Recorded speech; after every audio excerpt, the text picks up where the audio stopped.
कांग्रेस के प्रदेश अध्यक्ष किरण मेहरा ने अपने कार्यकाल के 3 साल पूरे कर लिए हैं। इस मौके पर पार्टी के प्रदर्शन और संगठनात्मक गतिविधियों का मूल्यांकन किया जा रहा है।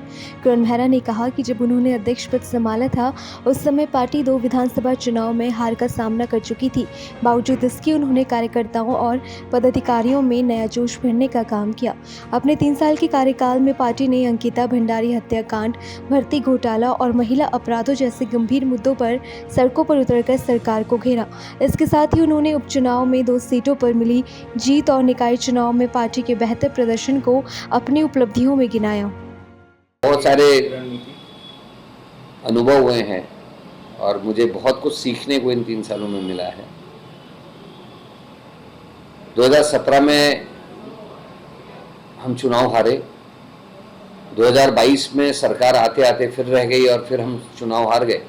कार्यकर्ता में निराशा थी, लेकिन उनके अंदर ताकत थी और मैंने कोशिश की कि मैं उनको दोबारा से मोर्चे पर ला सकूं और मानसिक रूप से उनको तैयार कर सकूं कि वो लड़ सकते हैं। उसमें मैं कामयाब भी रहा, क्योंकि चंपावत की हार बड़ी शर्मनाक हार हुई थी जब मैं बना था, और वहाँ से हम बागेश्वर तक का जो सफ़र है वो बहुत कठिन था। बागेश्वर में बीजेपी के मंत्री मृदु स्वभाव के व्यक्ति थे, चंदन रामदास जी, उनकी मृत्यु के बाद बागेश्वर में हमने 10,000 की लीड को कवर किया। 12,000 से हम हारे थे 22 में, और बाई इलेक्शन को हम बमुश्किल 2,000 से हारे हैं, और कुछ गलतियां नहीं होती तो शायद हम वो इलेक्शन जीत जाते। और उसके बाद के 2 बाई इलेक्शन हम जीते भी। केदारनाथ में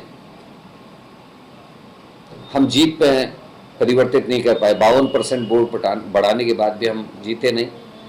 निकाय चुनाव में हमने अच्छा प्रदर्शन किया, पूरा पहाड़ जो हमारे लिए थ्रेट था उसको हमने जीतने का काम किया।